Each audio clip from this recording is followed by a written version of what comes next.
कोटा में रहना एक जेल के समान है। यहाँ हमेशा दबाव बना रहता है और उम्मीदें बहुत ऊंची हैं। ये मेरे शब्द नहीं, ये कोटा के एक छात्र के शब्द हैं। महोदय, एक मामूली सवाल से शुरू करते हैं। कोचिंग संस्थान इतने ज़रूरी हो क्यों गए हैं? इसका कारण हमारी शिक्षा प्रणाली में है। उदाहरण के लिए जेईई परीक्षा को लेते हैं। कहा जाता है कि जेईई एनसीईआरटी पाठ्यक्रम पर आधारित है, लेकिन जाहिर सी बात है कि एनसीईआरटी काफ़ी नहीं। पिछले 2023 में पिछले साल 14 लाख से ज़्यादा छात्रों ने जेईई के लिए प्रयास किया, जबकि आईआईटीज़ में कुछ 16,000 सीटें ही हैं। अब इस श्रेणी का कंपटीशन होगा तो कोई छात्र अतिरिक्त कोचिंग की तलाश क्यों नहीं करेगा? एक सवाल हमें ये भी पूछना चाहिए कि ये परीक्षाएं पूरी तरह स्कूल के पाठ्यक्रम पर आधारित क्यों नहीं है। पर हमें ये सवाल भी पूछना चाहिए कि अगर ये परीक्षाएं पूरी तरह स्कूल के पाठ्यक्रम पर आधारित भी हुई तो फिर वो कॉलेज के लिए कैसे तैयारी करेंगे? स्थिति तो ऐसी है कि नकली स्कूल से उभर आए हैं। सभापति महोदय, कोचिंग संस्थानों की मांग हमारे सिस्टम ने ही बनाई है और इन संस्थानों ने शिक्षा को एक व्यापार सा बना दिया है। वर्तमान में कोचिंग संस्थानों के लिए दिशा निर्देश हैं जो कई महत्वपूर्ण समस्याओं का समाधान भी प्रोवाइड करते हैं, लेकिन वो कानूनी रूप से बाध्यकारी नहीं। इसीलिए इन संस्थानों को किसी भी दुर्घटना के लिए जिम्मेदार ठहराना नामुमकिन सा हो जाता है। दुख की बात है कि आज इस देश का युवा दबाव में आके आत्महत्या करने पर मजबूर हो जाता है, इस भ्रम में कि इस परीक्षा के आगे उनका जीवन ही नहीं, कि अगर वो ये एग्जाम क्लियर नहीं कर पाए तो उनके जीवन का कोई महत्व ही नहीं। सर, दुख की बात यह है कि हमारे लिए इन छात्रों का जीवन बस डेटा बन के रह गया है और डेटा के अनुसार 2020 में 10,000 से अधिक छात्रों ने आत्महत्या की। लेकिन वर्तमान में कोटा जैसे शहरों में बच्चों के कमरे से पंखे उतारना एक बेहतर सुझाव माना जा रहा है। गुणवत्तापूर्ण कोचिंग भी एक बहुत महत्वपूर्ण मुद्दा है। कोचिंग संस्थानों में बड़ी आम बात है कि आपके मार्क्स के अनुसार आपकी क्लासेस बढ़ जाएंगी और आपके अध्यापक भी बदल जाएंगे, जबकि सब छात्रों ने फीस तो एक ही समान दी है। अंत में शिक्षा प्रणाली और सरकार की निष्क्रियता को सुधारने की जरूरत है। साथ ही साथ समाज की सोच भी बदलनी पड़ेगी। महोदय, आप, मैं, हम सभी तो समाज बनाते हैं, तो सबसे पहला बदलाव हमें ही लाना होगा, एक मानसिक बदलाव। Thank you so much honourable speaker madam. Honourable member Naisha Cheda. एक और स्टूडेंट ने की आत्महत्या। A 16-year-old JEE student attempted suicide in Kota. हम सब सोचते होंगे इसने सुसाइड अपनी स्टडी प्रेशर्स के लिए की होगी, लेकिन इसके पीछे जिसका हाथ है उन्हें हम कुछ नहीं बोलते। कोचिंग सेंटर्स, जी हाँ, coaching centres. In spite of knowing the error in the functionality of these coaching centers, we do not say against anything. महोदया, भारतवर्ष में आज़ादी के पश्चात धर्म और शिक्षा के व्यवसायीकरण हो गया है। शिक्षा अगर दान देने की वस्तु है तो उसका व्यवसायीकरण क्यों? कोचिंग इंस्टीट्यूट्स की अलग सेंटर्स में अलग फीस क्यों? The classes in these coaching centers have been divided on the basis of the students' intelligence level.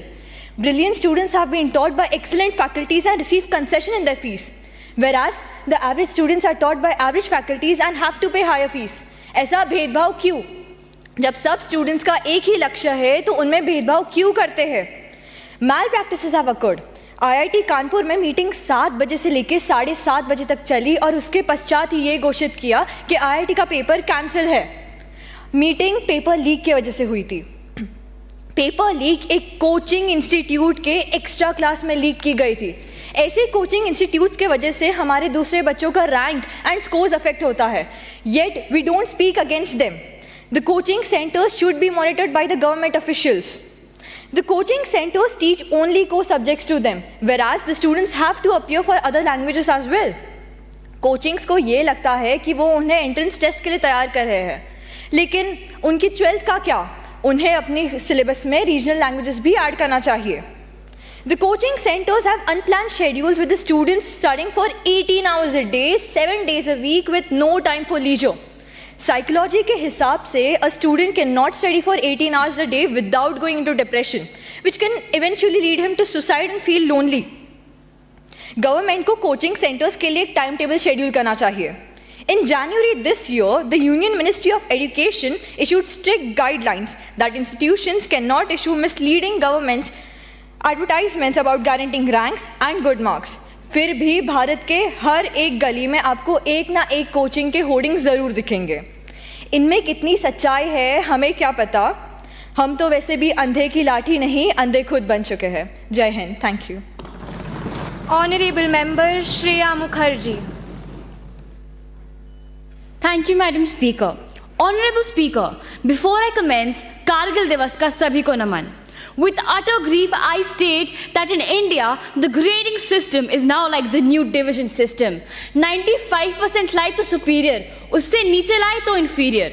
Starting with a few cases, students in Panipat were promised government jobs provided they joined the computer science course provided by a computer course coaching center. पर end में ना उन्हें नौकरी मिली ना course. This is one of the reasons why an RTI, right to information, should be implemented with fact-checking proofs regarding success rates and educators' qualifications. Now, बात करते हैं coaching centres की, तो it does not just particularly refer to education. इसमें sports भी आता है, because sports के भी कोचिंग क्लासेस होती है। तो इसी का एग्जाम्पल लेके 8 जुलाई 2024 में केरला में केरला क्रिकेट एसोसिएशन में there was a male teacher who assaulted female students. यहाँ भी सुरक्षा नहीं मिली, इधर भी असहाय होने की आवाज़ गूंजी। As usual, भारत में लॉ की तबाही हो चुकी है।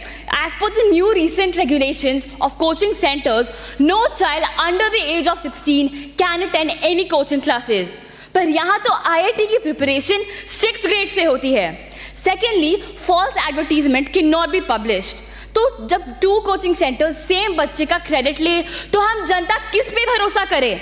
सेकेंडली, 3 अखबार में 3 डिफरेंट कोचिंग इंस्टीट्यूशंस में एक ही चेहरा कैसे हो सकता है?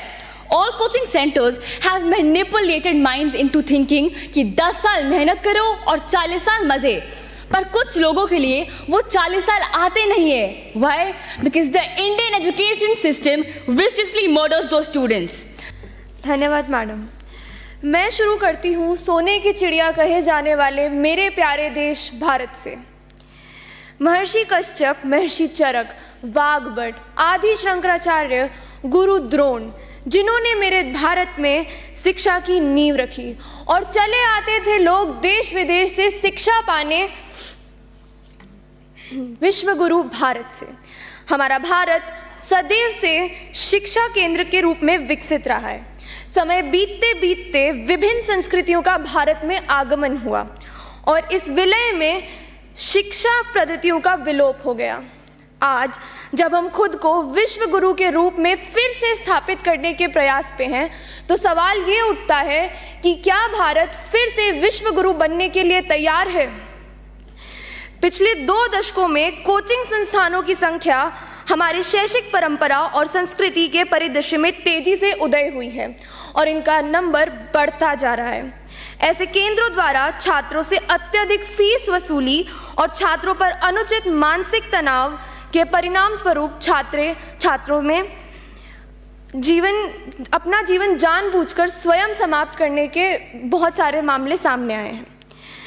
16वीं राजस्थान विधानसभा में लगाए गए एक प्रश्न के जवाब में उच्च शिक्षा मंत्रालय ने बताया कि जनवरी 2019 से जनवरी 2024 के बीच राजस्थान में 71 स्टूडेंट्स ने मेंटल प्रेशर, डिप्रेशन, प्रताड़ना के कारण अपनी जान दे दी।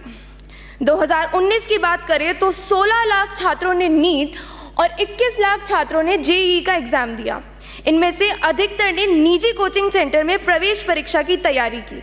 निजी कोचिंग सेंटर पर प्रतियोगी परीक्षाओं में अव्वल रहने की होड़ में निजी कोचिंग केंद्रों द्वारा अभिभावकों से मनमाना शुल्क या छात्र पर तैयारी हेतु अधिक दबाव बनाया जाने लगा। Honourable member kindly conclude.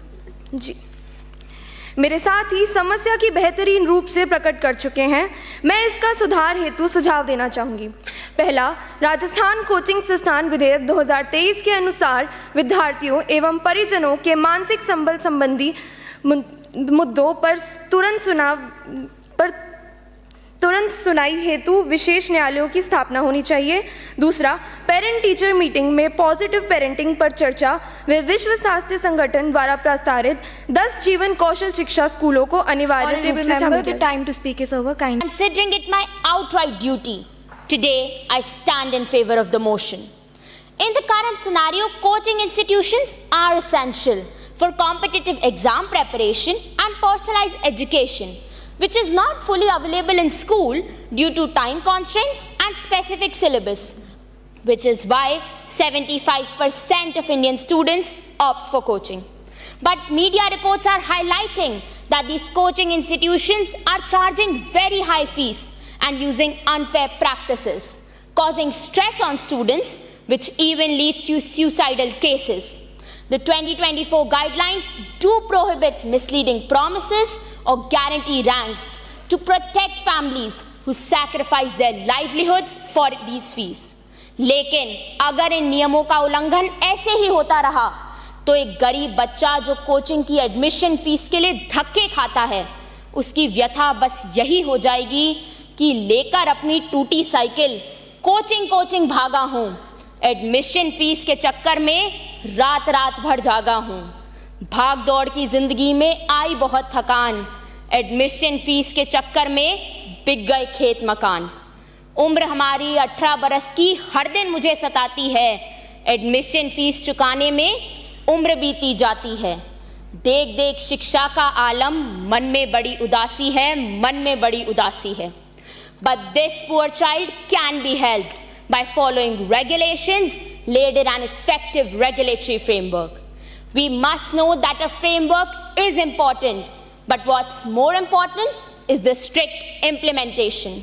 मैं यहाँ उपस्थित सभी सांसदों से पूछना चाहती हूँ कि क्या हम हमारे भारत के युवाओं को ऐसे कोचिंग संस्थानों में पढ़ने भेज सकते हैं जहाँ ना कोई नियम हो ना कानून और बस कोचिंग वालों की मनमानी हो? क्या हम भारत के युवाओं का भविष्य दांव पर लगा सकते हैं? USA, UK, Canada and Australia are examples of countries that have implemented an effective regulatory framework. Honorable member, kindly conclude. In India also, violations would incur penalties. Now, I would like to anchor the ship of my words with a famous quote by APJ Abdul Kalam sir. हम राष्ट्र नहीं बनाते, हम इंसान बनाते हैं। उन्हें शिक्षित करें और राष्ट्र अपने आप बन जाएगा। जय Hind. Honorable member Sneha Rathore. धन्यवाद अध्यक्ष महोदया। किसी महान व्यक्ति का कहना था कि युवा के विकास की परिकल्पना उस वट वृक्ष के समान है जिसकी जड़ें हमारी पुरातन संस्कृति हो, जिसका तना हमारा लोकतांत्रिक मूल्य हो, जिसकी शाखाएं हो सबका साथ, सबका विकास और सबका विश्वास, युवा कौशल जिसकी पत्तियां हो, जिसे सींचे हम अपने परिश्रम से और फलस्वरूप हमें मिले विकसित विश्वगुरु Bharat. As quoted by Mahatma Gandhi, live as if you were to die tomorrow and learn as if you were to live forever. These words remind us that education is not merely about acquiring knowledge, but continuous growth throughout our lives. Do you know what Lord Macaulay once said in British Parliament? He said that it is nearly impossible to rule India, but if they succeeded in breaking our backbone, our education system, then they'll succeed in breaking our entire nation, and that's what they did, and that's what today's coaching institutions are doing.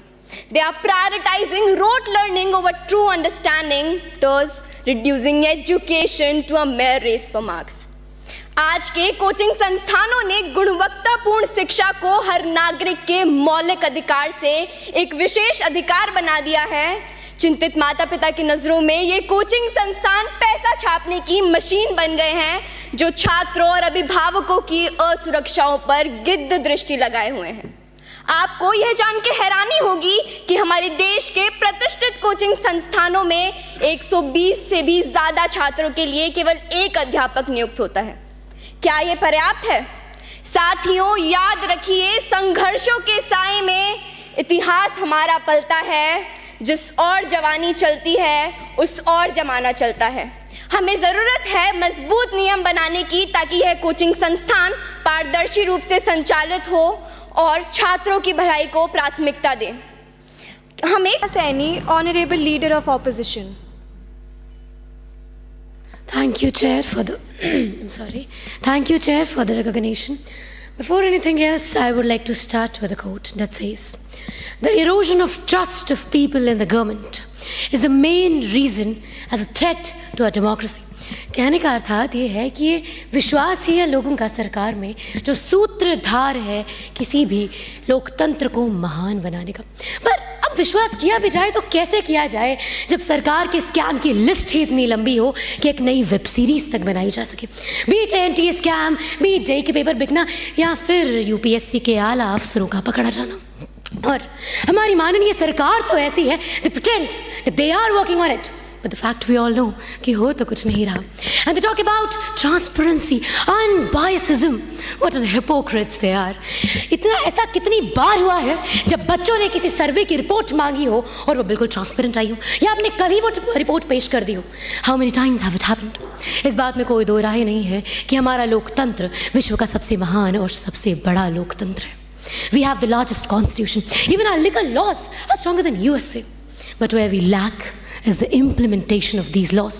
And the reason? Corruption, political interest. We never know when this precious circle of studies become the vicious circle of political interest. And here, I would like to urge this entire hall that we don't need government. अरे लोगों का तो विश्वास ही नहीं है। जहाँ विश्वास ना हो वहाँ कोई regulatory framework कैसे चल सकता है? When people are dying, when the kids are dying, how can you say कि आप कोई regulatory framework देंगे और लोग उसको अंधाधुन विश्वास करेंगे? Never. We need an independent body. It's an era of specialization. People study child psychology, criminology. For that matter, we can have two lawyers who have studied the educational laws very well. And we can have the people like Divyakirti sir, Alakh Pandey sir, who can provide us the regulatory framework, and we can debate that in this parliament. सरकार भी आ गई, लोग भी आ गए, because masses का विश्वास सरकार के साथ तो नहीं है। They trust these people, and we want the trust. We need this independent body. By the way, अगर government इतनी strong हो सकती थी, then why the change to CBSE to NT? CBSE have taken a lot of steps. They have conducted an entire re-NEET because of 44 boys. Now that's what a government should say. And that what a government should do. ना कि केवल झूठे वादे करना, क्योंकि ये तो सदियों से होते आ ही रहे। आपका अनबायसिज्म हम जानते हैं, आपका अनबायसिज्म हम पहचानते हैं। At the end, I would like to urge to the government that please, once again, please appropriately mention child health in your guidelines and focus on the child welfare, quality education over money and your political interest, just enrollment and literacy. This is all we need. And as an opposition leader, देखिए मैं भी आप पे विश्वास नहीं करती, तो लोग तो क्या ही करेंगे। लोगों का विश्वास पाने के लिए चीज़ों को सही करना पड़ता है, बातें और वादे नहीं किए जाते, उन वादों को पूरा भी करना पड़ता है।